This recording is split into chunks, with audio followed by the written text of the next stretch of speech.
Oh, you're all right. Cool. All right. All right. Yeah. Good. Okay. Yeah. Cool. Taza. So it's all coconut. Yeah, it's on the back. It's like a vegan gluten-free. Nice. Oh, this is awesome. Yeah. I could totally have this. Yeah. So wicked dark Taza chocolate, Toasted. toasted coconut, organic cacao beans, organic coconut, organic cane sugar. I sound like I'm echoing.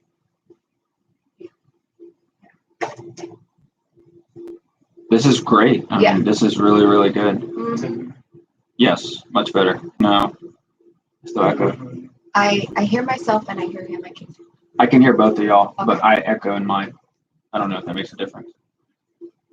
This is cool. Hand card, granite milestones. Result is chocolate would knock your socks off flavor and gloriously gritty texture, unlike anything you've ever tasted.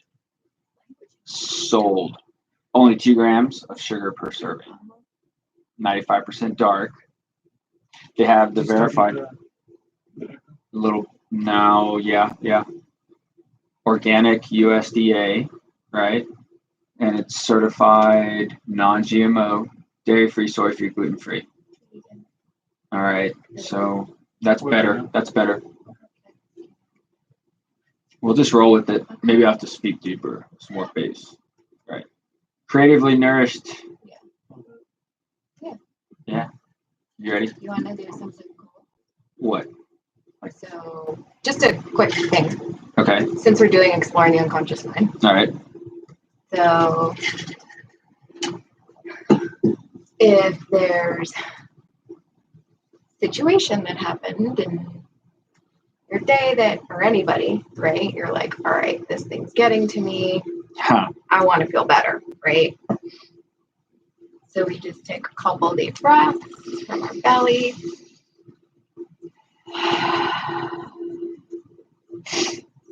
Deep breath.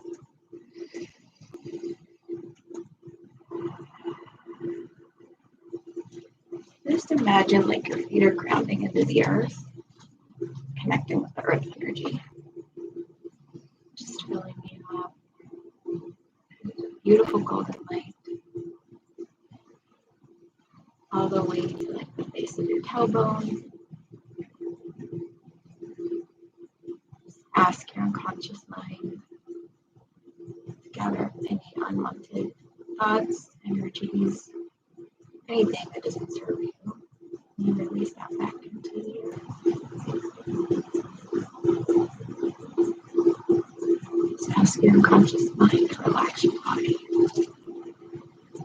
Knowing that you're safe and protected. And if there's something that you would like to let go of, just bring that picture in your mind, whatever that is. Just bring it up in your mind's eye. And I want you to be looking through your own eyes. And just gauge the intensity of whatever it is.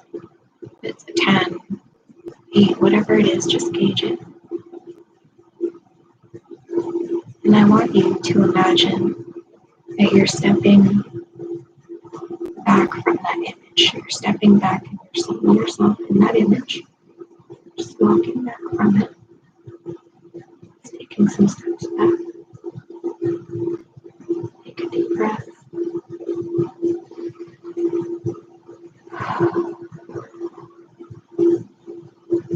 See what the intensity of that situation is now.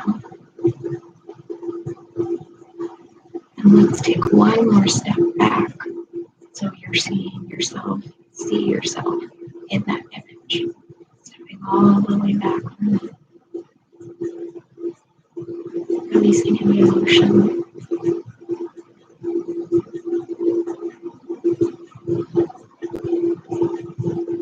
And just open your eyes. Let me know whenever you're ready.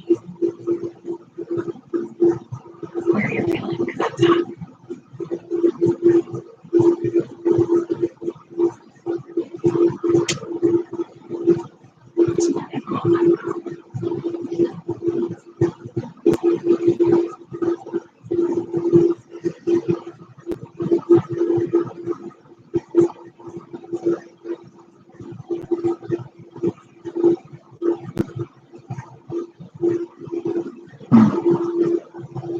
right there at that last second is when I found it was like, took it down a notch. I like it. We need to do that more often, at least I do.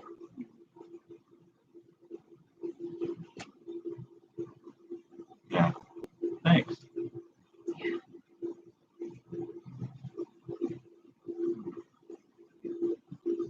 Cool. We ready? It sounds much better on my end. You can hear. All right. Nice. Yo. That helped. Yeah, it did actually. Thank you. I love breathing work because I need to practice it all the time.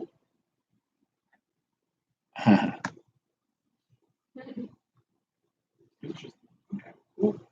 Well, welcome to the How Do You Help podcast. We are doing a follow-up session with Annette Lopez Yeah. because she gets to hang out with us all the time, but we also get to, speak about a bunch of different things. And she does her work, and she just came back from a long training as well. And I can't wait to hear about all the things that you have to offer.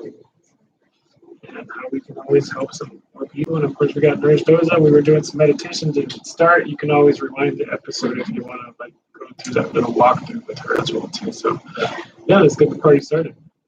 My meditation was the daily one I've done now. I did do one this morning. I feel better when I do meditation first thing in the morning to start off my day. It makes sense, right? Like when you're going to face a long day of whatever, you want to be grounded to some extent, right? So like, what do you meditate first thing in the morning? What do you try to do? Morning, first thing I do is I start to get ready for the day, but when my feet hit the ground, I literally do a grounding exercise, kind of like we did. Barefoot? Barefoot, yeah.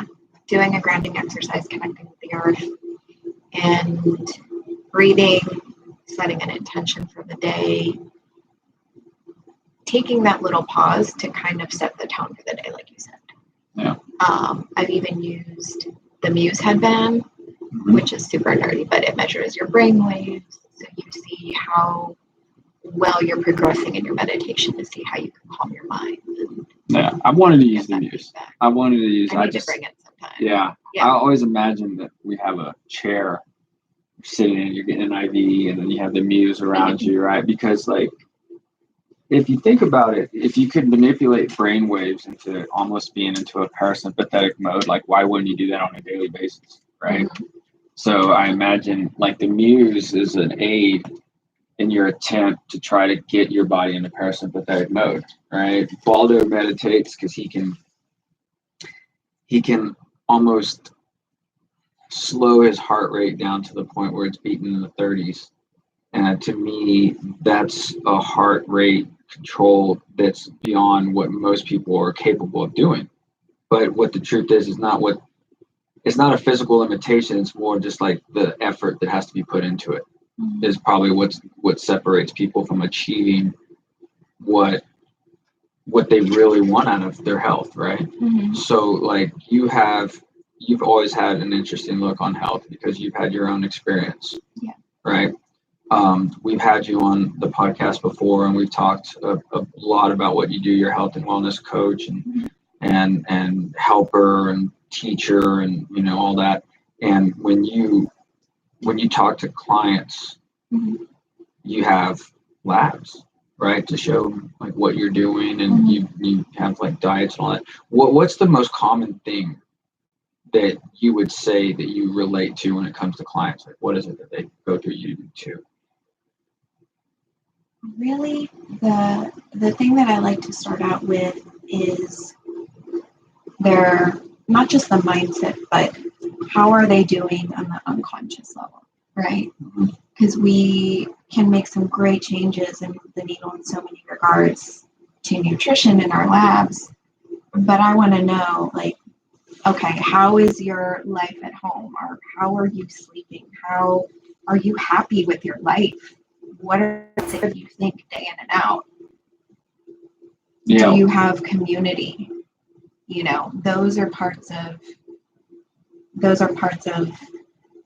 health that I think can get really overlooked sometimes when we just throw like a meal plan at somebody or something like that. I agree. We don't think about the mundane routine ideas and thoughts that we have every day. You know, the stuff like, hey, I got to get up and take a shower. I got to pick out clothes. You know, it's just all becomes routine. But your approach to how you drive to traffic, right? Like get into traffic, how you approach, like how to be able to, you know, when there's something bad that happens throughout the day, what do? Do you go take a smoke break, right? You know, like I don't even people take smoke breaks anymore. Do people still do that? I don't. It's probably vaping now. Yeah, I'm gonna go vape. That's cool. Well, I mean, it's almost looked down upon now, right? It's like, oh, you smoke still? But someone told me you still do that to yourself? Right. Someone told me that it's done. Like smoking's done. Smoking cigarettes is done. And I just kind of looked down. I was like, I can kind of see that, but explain. She's like, well, look at it. Like it's changed so much. Now it is all the vaping. I'm sure once that comes out, that something's bad with that. I mean, too. it's already coming out. Yeah, I mean, but it's not.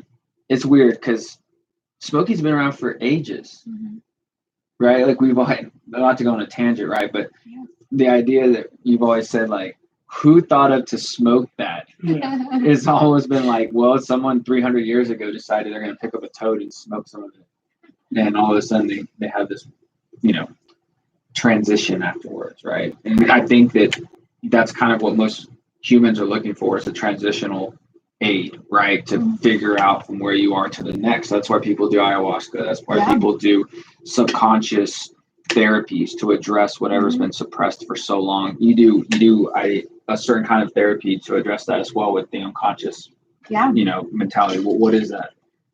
It's utilizing neuro-linguistic programming. Basically what that means, and the reason why it's so important is because your unconscious mind drives 95% of your daily actions. So when people come to you all or to me and they say, I don't understand why I keep doing the same shit over and over again. I consciously know better. What the fuck is going on? Yeah. It's because there's something in the unconscious mind that is continuing to drive that behavior. Yeah.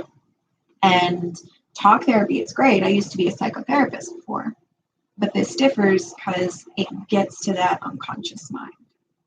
So it's very profound and life-changing when you can not just surface that, but you can reset the brain and rewire it so that that belief, those thought patterns are no longer there anymore. The neuroplasticity and the idea that your body runs off a different frequency. I keep hearing it. It's the carving out a different path, like in your brain, right? Like I just imagine. New neural nets. Yeah. Yeah. Yeah. And that's a key to longevity. I think that's a key to brain health. I think that's a key to the idea that you can remember short-term memory, right? You have long-term memory. There's always been this talk, and it used to be in the medical terms that like you had a short-term dementia, and that used to be the term. Now we've kind of referred to as like cognitive decline because it's a very common symptom, I say in quotations, amongst well, it's taken almost like that's just what's going to happen. Yeah, it is. Well, now we know that. It. Well, we know that now, right? So the subconscious and depression go hand in hand, right? Because of whatever you've suppressed throughout the years comes out in certain expressions. Depression is a label, right? The idea that your depression is the same as my depression and yours is completely disregarded in medicine, right? Because we view it as the same.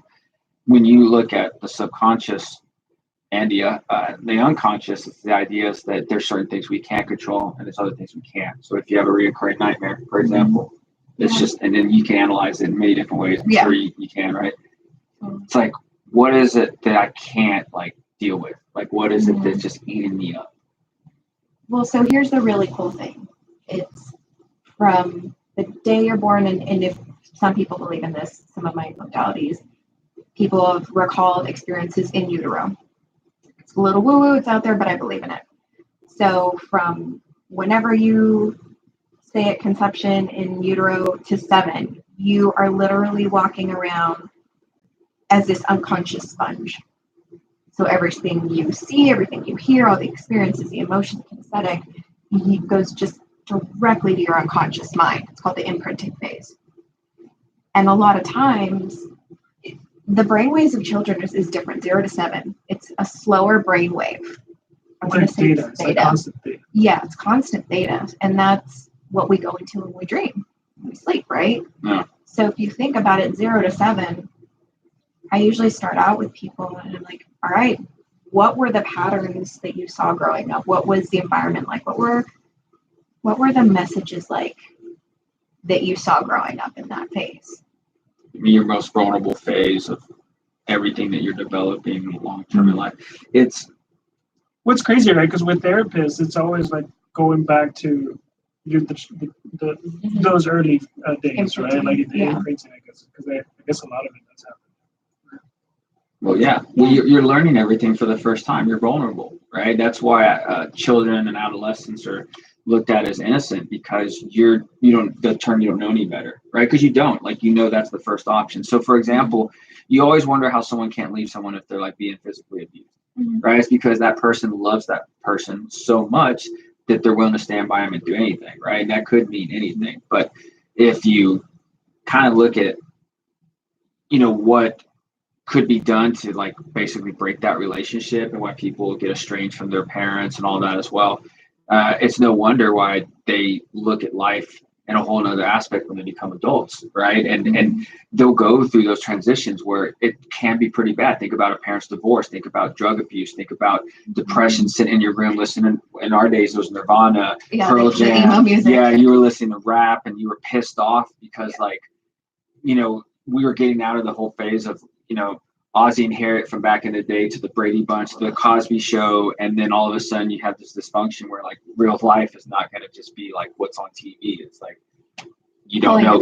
Yeah, and for a long time, I think the stigma, which is still kind of around today, is that you don't talk about that stuff, right? You don't talk about the idea that you're sad or you're pissed off, you're angry, right? So you just kind of, I don't know.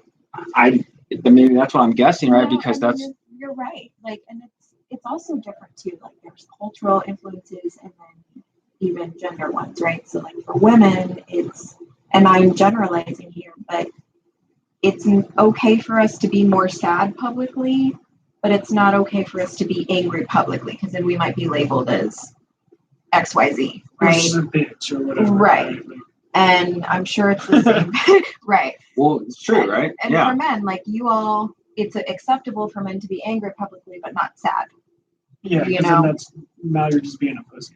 Right. And I'm like, guys, I mean, that's how it's talked about. Well, it's funny because you could even take that one step further, and it's just interesting because the label and even the wording of that, right? It's like you put a negative connotation on something, right? And it's incredible because like Merrick, if she was here, she would say, well, it's funny that you use that term, because it's like, who's to say that someone has the balls to do something? Or like, hey, I give birth.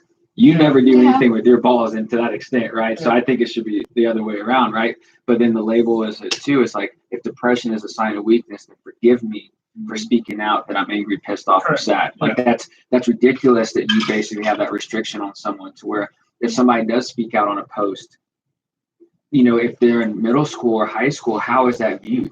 I don't know, right? Like, that's ridiculous to think about, right? But that's what the world has turned into. Yeah, and if someone makes fun of you and you just don't know how to deal with that, right? I mean, I guess that's when you're in those ages, all that happens. Right. All of those things happen. But that's why it's important to have like nurturing parents, right? And all that, because I mean, it's just, what do you do about it? Is it a lot more work, I guess, to dig into someone that didn't have that type of? Well, I mean, don't get me wrong. My parents were like freaking Nicholas Sparks couple. I mean, they were so sweet to each other. They had an amazing marriage. But I mean, they were like outliers. Okay. Yeah, amazing example. So I have this great example of here's what a healthy relationship looks like on a very unconscious level. That doesn't mean I haven't had my own fucked up shit and thoughts about relationships, right? Because there's cultural programming, there's norms, right? All those things. But there's so many empowering techniques and tools to say, you know what, I don't want to think like this anymore. I don't want to have these actions anymore. There's a simple technique I can do. There's daily meditation. it's harder to hold on to those emotions and thoughts and beliefs for years on end than to go through a 15-minute process and get rid of that belief or emotion. Yeah. You know, because sometimes we fear, like, it's gonna be painful to let it go. And I'm like, sitting there telling them, how much has this cost you already? Yeah. When you look back at what this belief, these emotions have held you back from, what does it cause you to, how does it cause you to behave? If you take stock of all that, you've already paid a pretty steep price. Yeah. You know? Yeah. So it's just doing the work and being vulnerable for a few minutes and knowing on the other side, holy shit, I can even go back and neurologically give myself a belief that's more positive. For example, I've had people come to me with the belief of, you don't understand, Nat, I'm 40 years old, everything goes to shit when you're 40. I said, well, if you continue to think that, and if you believe that since you were young, your unconscious mind is going to follow suit and say, cool, we have our marching orders. Yeah. We're going to decline our age at 40. Yeah. And then. So it's like one of those things, and I know I've said this before, where it's on a podcast, on one of the episodes, where it's like your mind always wants to be right more than it wants to be successful, right? Like it's gonna do whatever you're telling it to do, like basically whatever you keep repeating yourself. It's gonna prove you right more than it is. Your unconscious mind doesn't hear negatives. So like when someone's like, I don't want a crappy vacation. Yeah. Your unconscious mind just hears crappy vacation. It doesn't hear don't. It doesn't process the negatives like that. Whereas if you were to say, you know what, I'm going to have an awesome vacation no matter what, you're giving those orders to it. The way you practice now, how does that differ than what you used to do? Like, or in what ways? Like Traditional psychotherapy. Yeah. Traditional psychotherapy is more just like talk therapy. You're trying to find the root of the problem and you're talking it through. You know, it's kind of like a brain dumper, like dumping the emotions out. There's cognitive behavioral therapy techniques, but you're not rewiring your unconscious mind on the neurological level. So that's where the change is. That's where it all happens. So for you, where did you, I don't think I've ever asked you this, but where did you feel like you can serve better? I definitely come in with the unconscious mind work. Yeah. If someone comes to me and they want just like, no, I don't want to go deep. I don't want to talk about what's going on in my life. I don't want to do any of that stuff. Just tell me what to eat. And I'm like, I just don't think we're going to be a good fit. And that's okay. Maybe they're not at the spot where they want or are ready to make those changes, and I'll honor that. But it's really dealing with your unconscious mind. Yeah. Because I don't just practice it with clients. I do this on a daily for myself as well. Correct. Yeah. Yeah. And who I am now versus who I was. But was there a point where you said like, I'm already helping people, but I feel like I can help them more if I practice this way, or if I dig more into it? The second I took my introductory training to NLP, I was like, this is staple now. Everybody that comes to me is going to do some kind of work like this if they want to work with me. Like it makes sense, right? Like there's so many different research and so many different videos that you can look up with like just positivity messaging, right, towards, geared towards a plant or geared towards like an ice cube or geared towards, and then just the geometry of it all, of just like, and physics of it all. It's just more beautiful when things are positive, right? Which is like, of course that makes sense, but yeah, we don't do that for ourselves all the time. Well, and like affirmations are great, but if you're in your unconscious mind, you're like, I'll never have this. I'll never achieve that. I XYZ. And you keep telling yourself, no, I can make it. I'm good. Da, da, da. That's conscious work. That's 5% of what drives your behavior. Why wouldn't you just take the opportunity to work with the unconscious where 95% of the change comes in? Well, that's where the effort comes into play, right? And sticking to it, which, let's face it, there's a lot of people that have a problem following a diet. So it's just ideal that they're not going to follow meditating every day, working on self-improvement, things like that on a routine basis, it's not for the weak of heart, because when you look at what it takes to address it, there's a lot of fear that comes with it, right? Because a lot of us don't want to know what it is that really gets to us, why, what pushes us to drink, what pushes us to kind of seek that kind of, Right. threatening behavior and seek out kind of things that aren't good for you. It's because we're all trying to figure it out. We want an explanation for everything, right? From the days of when we were looking at, Greek mythology, we wanted an answer for every little thing. And it's the same thing for our bodies with the thing we deal with on a daily basis. Why does this happen to me? Why do I have thyroid issues? Why do I have gut issues? Why can't I poop? Why can't I be happy all the time, right? Yeah. There's so many things that are wrong with so many people, and the negative connotation of what's wrong is just more like, no, that's just the way you function, right? The subconscious and all the years of traumatic events have led up to the point of you being who you are, right? Maybe having a guard with people, not being able to openly, be honest with your partner, stuff like that as well.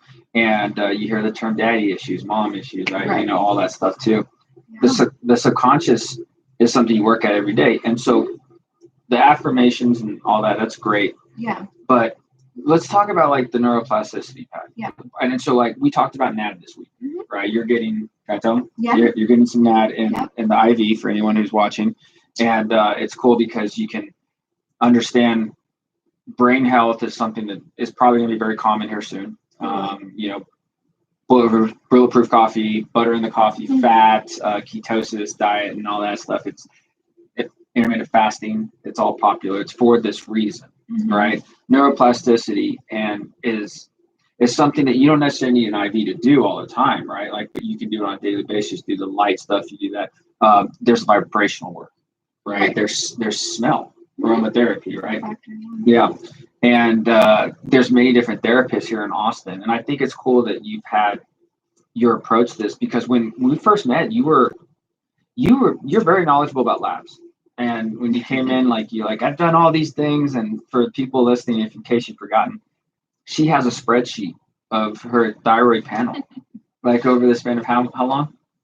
Since my first thyroid lab ever. Yeah.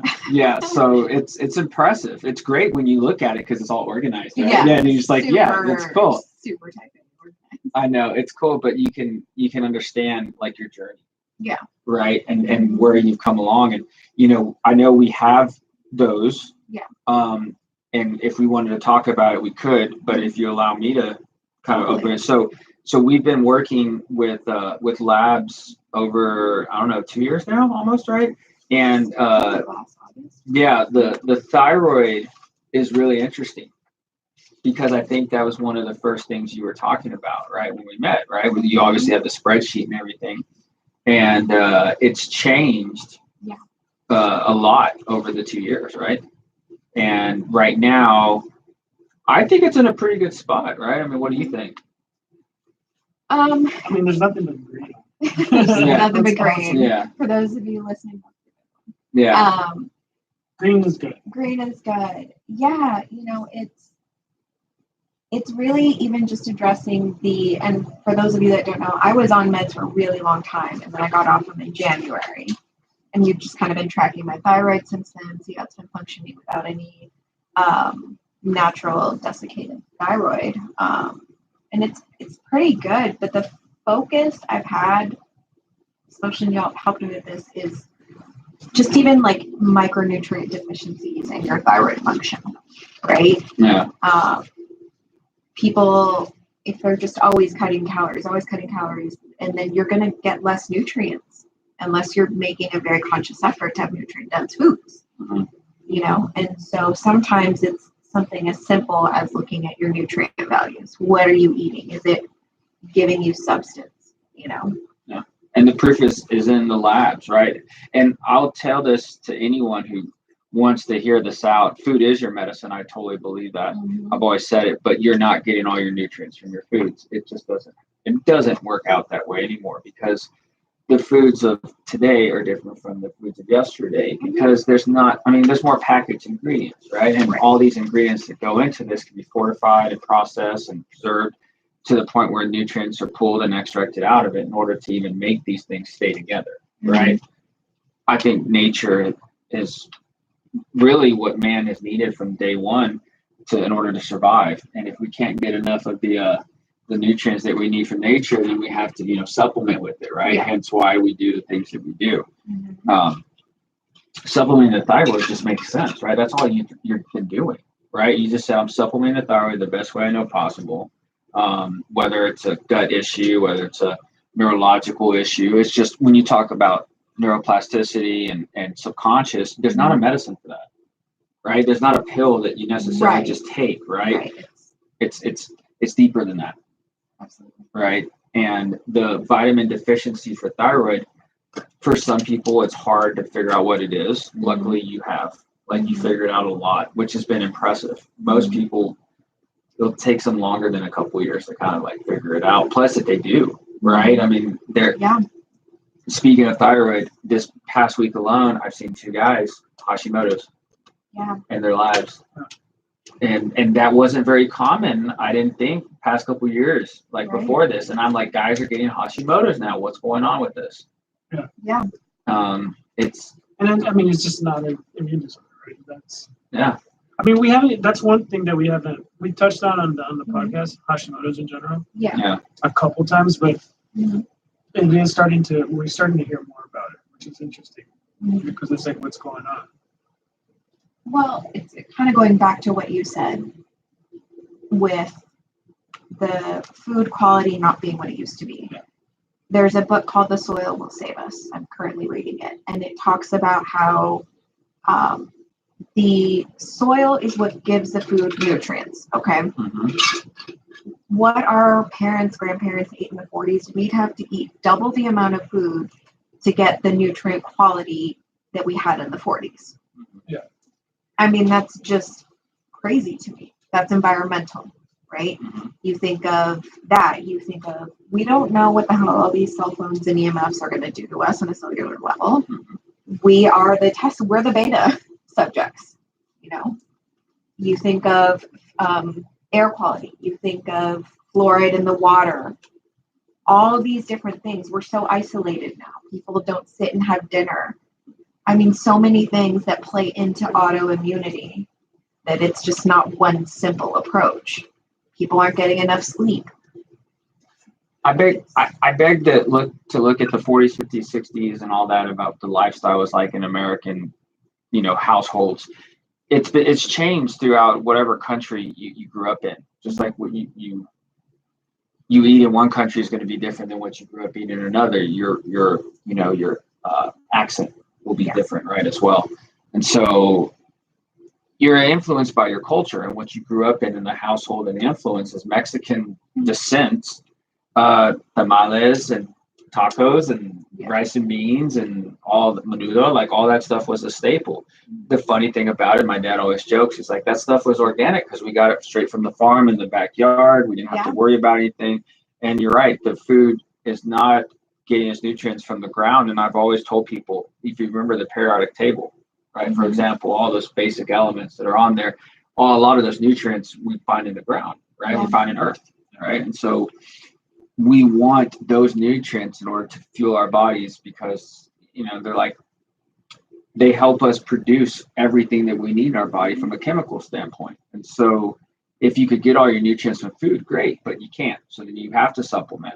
And what we're learning now with nutrition and even plants now, we can make the argument for that you have everything that we've needed extracted from what's in our environment in order to protect and hurt us.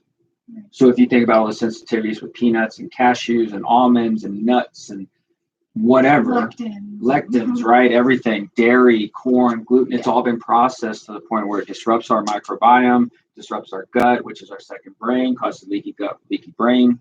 And then wherever you have inflammation that's possible, if you have a subconscious irritant that causes depression, anxiety, lack of sleep, then your inflammation could go to the brain. Guess what? That's all that sugar-free gum and negative thoughts are going to basically go straight to your brain and cause inflammation. I mean, it's like in 4-year-old studies. We know in women, the second you start thinking negatively about yourself, negative self-talk, your brain it goes in inflammation quickly. Inflammatory cytokines are just boom, like that in a second in your brain. Yeah, it's almost like a response because that's the response to anything that's wrong, right? Yeah. Inflame it so we can start eating it. Right. It's But in then the it's body's wisdom. Constant inflammation means that you're in constantly fight or flight mode. Right. Well, whereas in medicine, with medical visits, you basically see someone when they're sick. That's the typical thing, right? You think of it as a family doc's office. Whoever's sitting in the waiting room is sick, right? That's the truth. If you go to the hospital, you're definitely sick, right? So think about the medical places.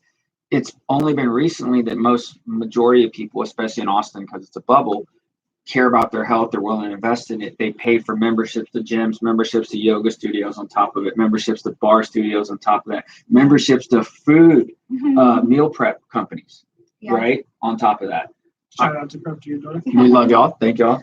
And if you put that amount of effort into it, you've got to kind of think you have a plan, right? Because it's a holistic approach. It's not like I take this one thing, I do this one thing, and it solves everything. And that's the problem with medicine, right? Because by the time you come to see that person, they're presenting with one thing, right? Like I have a cold and a cough that's just coughing a bunch of stuff. I don't feel good. Give me something. Boom. Truth is, they came in because I have a horrible gut. They eat horrible. They sleep horrible. They take too much caffeine and stimulants, and they don't get enough sun. They could be in a house that's moldy. They could be. There's yeah, lots of things. Mold in a home can give you neurological problems. And it's crazy. So that's a recent one that, for me, mold, is it happening more? So Dr. Mark Hyman he's had 2 series called Broken Brain 1 and 2. And in it, he talks about how there have been countless people that have gone to his clinic and been diagnosed with like Alzheimer's and dementia and all this. But it's like mold toxicity or heavy metal toxicity, right? But mold it's a serious player. And in Austin especially, like I have my house checked once or twice a year for mold, just in case. That's really interesting. I mean, of course you do. Yeah, of course you do. Of course, that's me. So with the EMF filters too. So let me imagine this: if I had the ideal office for Annette Lopez and Creatively Nourished, what is the ideal like? There's the term man.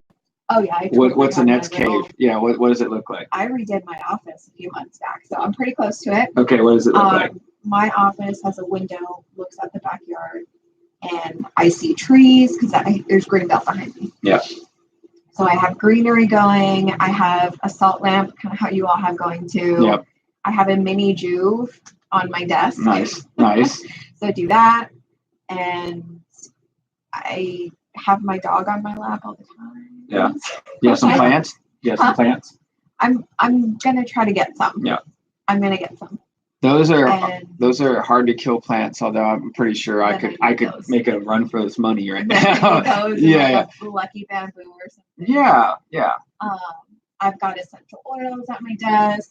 I've got some like hippy dippy heart crystals. You got a dream catcher up there somewhere? Not yet. We should invent a plan that detoxes the liver. EMFs. Blue lights. My computer has a filter, so like as the sun starts to set, it goes more orange. Yeah. I have blue blockers on. I have a bulletproof vibration plate in my office. Nice. I mean, I don't have a stand-up desk because I'm Latin, I'm a little ghetto, so I get my ironing board out, pop that thing up, and I put my laptop on it, and that is my standing desk. I mean, it works, right? I'm short enough that it works. Okay, I can get away with it. And I have a folding treadmill in my office too. It's just like just give me a hanger. Yeah. We'll rig this. It's fine. But yeah, I have a folding treadmill in my office too. I take a break. I'll walk on the treadmill for a little bit, go outside and ground. I've created a pretty good sanctuary in my home to work from. That's cool. Yeah. I mean, I can imagine. I was thinking like maybe a treadmill, like you're walking on while you're next to a dry erase board, like writing stuff down. Yeah. I think that we try to maximize efficiency, and when you look at a person who is into health and wellness, they're most likely going to be a very high functioning person. I guess it's a weird term, but it's common, right? Like I'm a high functioning person. I've heard that a lot of times. And it's just the idea is that you want to optimize your performance, right? Whatever job or career that you do. I mean, I was just speaking to a gentleman. He is very successful, and he told me straight up, there's days he wakes up, looks in the mirror, and he's, like, I'm not worth it. Like, I just don't get it. Like, I'm a fraud, blah, blah, blah. I'm like, that's incredible to think about, because it doesn't matter what awards or credentials or labels that you have behind the scenes. It's that internal battle that we always go through. It's the internal thoughts that we run off, going back to what we first talked about. The frequency every day, which you get up and you do your daily routines. Yeah. What is it that you're telling yourself? How are you looking outside when you see the birds on the trees, and when the sky is blue and it's sunny outside, right? When it's raining, it affects people. So if you're always in the rain, like in the Northwest, you got to imagine the mentality changes a bit. So when you motivate yourself, when you talk to yourself, you do IVs, you get labs done, you meditate. I mean, you have this office set up for you, right? I mean, you practice what you preach, which is great.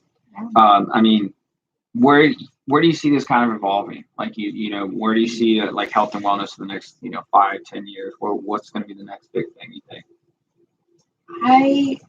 I'm very hopeful for this kind of collaboration between working on ourselves, the unconscious mind, the meditating, which is a little more in the woo-woo, and then you go to like I love paleo effects. Like, I've gone there for years, and it's really focused on nutrition and fitness.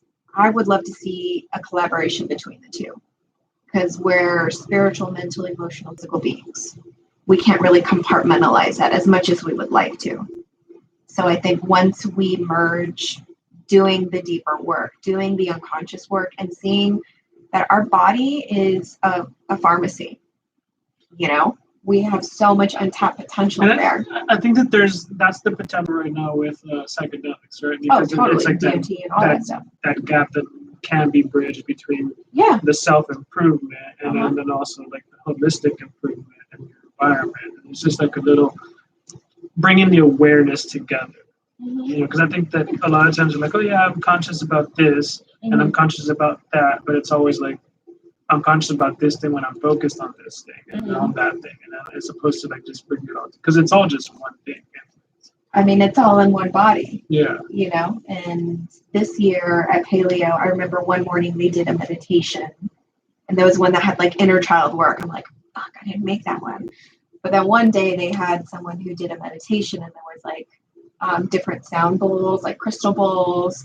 And I was just, whomever orchestrated that, props to you, because we go there to learn about nutrition and physical fitness, but there's that mind spirit piece, right? Yeah. That when you do the work there, man, that's like a shift that can just completely steer the course of your health tremendously. Well, all the seminars and self-help events and things that you do as far as reading and your outlets, I gotta imagine if you're doing it, you gotta take at least one thing away from each time, right? Because self-improvement is a journey.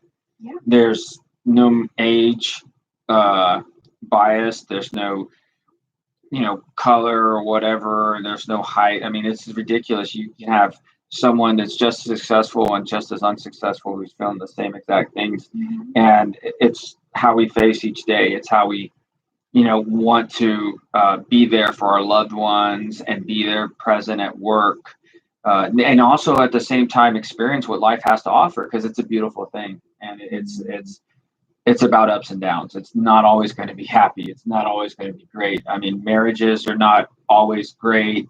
There's tough times there. The business relationships, financial. I mean, it goes on and on, right? Just look at what's going on in this country at any given moment. But what we try to do on a daily basis, I think, really is we try to wake up feeling ready to take on the day. And then when we get done with the day, we try to feel like we accomplished a lot. And one of the things I think that people can do, and this is a very simple thing that you can do on a daily basis, is you celebrate the little wins at the end of the day. Yeah. When you celebrate little wins, and I'm saying the littlest of the littlest, like you got up and the sun was right there just shining on you, right? You heard a bird chirp. And you heard a outside. bird chirp. It's like I heard a bird chirping first thing this morning. And to me, that's a little win. Yeah. That bird was chirping. Yeah, like that was cool. That was awesome, Yeah. right? So then you say, all right, cool. What was it? The bus was early, right? And I was able to leave early and I got to my place early, right? Or there was no traffic as much or it wasn't as bad. I got the last whatever there at the store, The little things like that add up because after a while, it's really glass half full, glass half empty, right? How do I view today? Was it a win or not? And honestly, truth is right before this, I mean, you saw what it's like, just like while I was doing the meditation, you knew I needed it. I do feel better about it, honestly, right now, which is cool. But once again, it's going to be like this, right? One door, and just in life, one door closes, another one does open. And if it doesn't open, it wasn't your door. It wasn't it, yeah. Baldo's always had a very good approach to, hey, it's all right, it'll work out. Yeah. And sometimes in life, you just have to tell yourself that and believe it. Even when you don't believe it, you just say you're giving your mind, your life, the universe, whatever you call it, a command, a direction, a request, a prayer. It's like you're given a permission to be that thing, right? Because that's the other thing. It already exists. Mm-hmm. You just have to invite it into your world. So. And sometimes things are going to come in ways that you don't think they're going to come in, right? So when you have goals in life, if it comes out that like, okay, my dream car is silver and you get one that's like a pearlized white, well, like, shit, I'm not going to complain. Maybe you weren't meant to have a silver car. Maybe you're meant to have this other one, right? But it's those little things, the inviting it in and the wins. It's because that's just one that I used to be like very much into like cars and like whatever. And it's just like, I'm not anymore. It's a complete, like, that's so weird. He doesn't own a car. I mean, it's a completely different shift. Like, how is it that I can believe exactly the opposite? Because you change. Right? Like, well, it's a materialistic thing. Yeah. Because there's no significance in it, right? The car that I drive gets me to A to B just like every other car, right? And you knew just that. like not having a car. Just like not having a car. But you still get from A to B regardless, right? Yeah. You lived here in a metropolitan city for 3 years and not had a car. Yeah. Like, that's impressive because when he tells people that, they kind of do a double take. They're like, how do you get around? Mm-hmm. Granted, it takes a little bit of effort, but you do it. Yeah, which is like, hey, I'm going that way. It's like, do you mind if I just sit you ride? I can call an Uber. It's not a problem, right? But you ride the bus for almost everything. And that's the easiest way. And it's funny because here in Austin, people complain about how our public transportation sucks, and it does. I can't agree or disagree with it because for me, it's like, I'm never late to things unless I'm riding with you. yeah, that's true. Like, unless I'm riding with John, like, I'm never late to things. So I can't say like, no, it's horrible. No, it's perfect. It's gonna get me where I need to go. And if not, there's always Uber. Yeah, well, he gets around just fine. It's great because a lot of times when we go to events, wherever, he meets me there, and it's very easy. If the way that you have to approach it is like, there's the effort because you have to walk to the bus. You have to prepare for, like, if it doesn't run on time, like what's going to happen if you can catch the next one, or all that stuff. So there's a little prep in it. To get in the car and go is very easy to do, but I commend him for doing it. I think it's one of the coolest things that I've seen him evolve into doing now. And if you look at his approach, traveling the world and a student of the world and learning from it, it's kind of a cool approach, right? I look at you as the same kind of light. You're just saying, hey, I'm just trying to figure out this all together too, and to make it work for me. You've been fortunate enough to be able to work with people and show them and help them. You get a lot of people a lot of great help, and it's awesome. You show them different things about their health and their wellness, and next thing you know, like, they're probably telling you about their weight loss, right? They're telling you about their better sleep and all that, right? I mean, it's amazing, and kind of tying that together with like the waking up every morning. What do you think? What do you do? I want to wake up in the morning, just think, how can I improve someone's life today? How can I be a blessing? How can I contribute to others? Because it's very easy for us to think, what can I get out of every situation, right? Like, that's just it. We all think that, right? At some point or another. What can I get out of this situation? But like, but of approach it like, how can I help somebody else change? The trickle on down effect. If somebody is in better health, they can be there for their kids, their family, their job. That has a trickle on down effect. You know, there was one lady I was working with where she just didn't think it was possible for her to ask her worth, and she works in the tech field. She's surrounded by men constantly. She's like, it's just really hard for women in this industry. I'm like, all right, we got to change your perspective and your mindset on that, and then watch what happens. Well, she wasn't even applying for jobs. She would go to networking events, and the second she believed in her worth and what she could accomplish, people would come to her and say, hey, we'd love for you to apply for this job. Here, email me. Hey, you'd be great for this job. Here, reach out. We want to work with you. We want to collaborate with you. And all she did was like shift her perspective, shift her mindset. You know? I can't tell you how many times I've literally just told myself at the beginning of the day, here are the goals. Yeah. And how many times I believed and told myself I have to believe it to where like it actually happened. Yeah. It's the coolest thing. It's still like a little bit of magic, which is nice, right? Because it's what you're capable of doing. You're writing your own story. It's beautiful. Yeah. I always tell people practice with finding parking spots. Like that's like the best practice. Oh, I always get the most epic spots ever. Well, it's funny because he does the same thing too, right? So like we're going downtown, going to yoga or something. Yeah. It's like it's gonna be right there. It's passed by Eagle Eye gets it over there, dude. Every time. It's one of those things that it's I mean there's science behind it and there's also like the magic behind it. Right.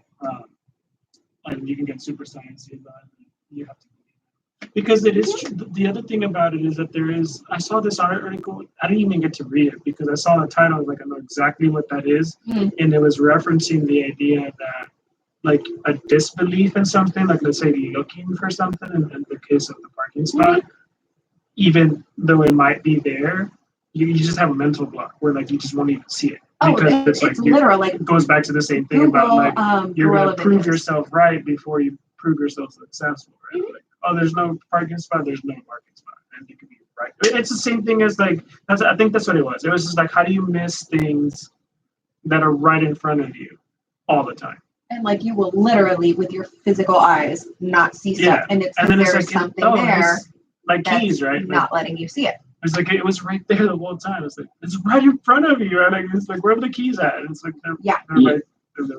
You know what I love is when you grab a drink and you take a sip of it and you think it's a different like something drinking, and like you sip it and you're ready for like that, and all of a sudden something else. Like, oh, that's weird, right? Because for that split second you feel confusion in your brain, and it's almost like, whoa, I kind of confused it. What does that mean?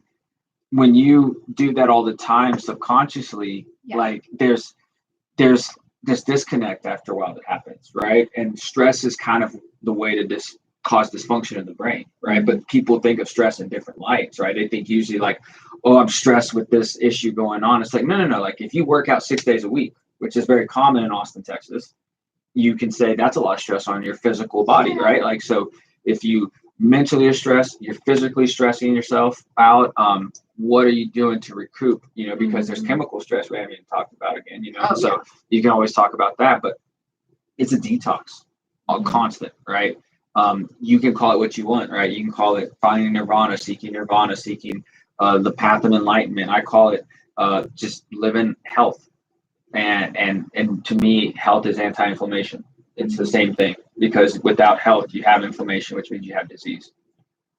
Without health, you can't do anything you want to do, period. Right? So when people say like, I can't afford this, I can't afford that, I can't like da-da-da-da. I said, with one person I had to say, look, I want you to tally up every time you go to Starbucks, every time you go to the drive-thru, every time you do a DoorDash for convenience, like just tally all that up for a week and let me know how much money that is.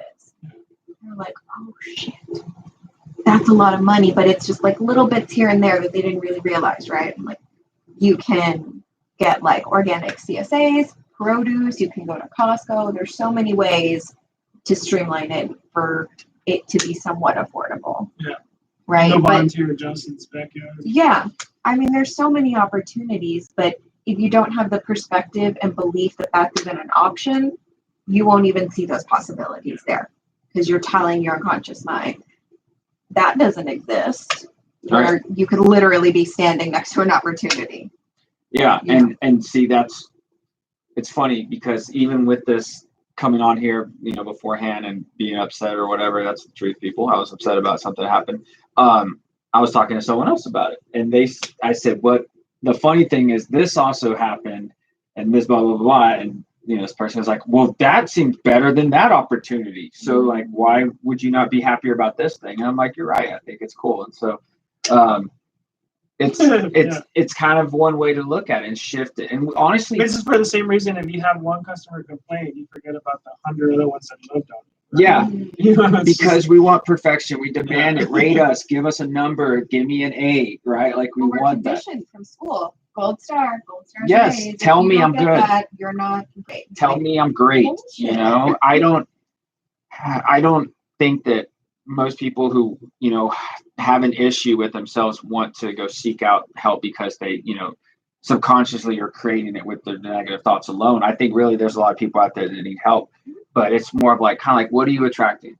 Like what is it that you're putting out there to the world that they're giving back to you, right? And I mentioned Baldo again because he's helped me with this. The idea is like looking at the positive energy that you're putting an effort towards, right? Because if it's a thought that you're constantly worried about, you're putting so much energy to that you're calling it in, right? I mean, there was a thing just yesterday we were talking about, and you're like, oh, that stuff, I don't ever put mind to it because I know it's always this. And you just were so calm about it, and I was like, you're right. Yeah, like it's just, I kind of already told myself that, but when hearing that it's like that makes sense because we create all these issues just with our mind alone. Absolutely. Right? Think about you're afraid of heights. Right, like I am, right? It's like it's just a mental block. That's all this is telling you. Why are you so afraid of doing that? Why are you afraid of being that high? It's just you're not. I always feel like why don't you just do a handstand? Right, like this guy over here. Jeez, yeah. I ask yoga teachers all the time. I'm like, hey, can all y'all do handstands? Because every time he does a handstand, they always correct his his pose, and it's like, oh, move his back this way, move your leg here, and I'm like, well, can you do that? And they're like, no. So I'm like, that's badass. Maybe I gotta just visualize doing handstands too. So I've worked on it. Now you saw it the other day. It's gotten better. And it's more about I'm just gonna do it, right? Picture myself just standing there for 5 seconds, 10 seconds, and then work the way up, just like anything else. Diet, lifestyle, IVs, all the things. So I think more than anything else, I always want to thank our guests for coming on, but Annette's been a good friend of ours for, like I said, 2 years now, and it's cool to see you along your journey and see everything that you've done. Always a pleasure when you come here for lunch and learns even too. It's great. I know you couldn't make it this week, but it was a good crowd. Next week he's going to be talking about fasting, and it's not intermittent fasting. He's going to be talking about fasting. Yeah, autophagy. We'll talk about intermittent fasting. We'll talk about all sorts of things. Yeah. So it'll be good. But that's over on our MSW channels. So come on. Yeah, take a listen if you want to. How can we find you? Creatively Nourished on Instagram is where I'm most active, and my site is creativelynourished.com. Hit me up if you are just struggling with some of the mental blocks to focus on your nutrition, or even if you're kind of stuck in another area in your life. You're like, I want to break this pattern. How can I do it? Hit me up and we will talk. Yeah, and that's pretty good about her DMs. I know that just from other people that have told me as well too. So shoot her a message. She'll answer. Awesome. Well, thank y'all, everyone. Have a wonderful rest of the week.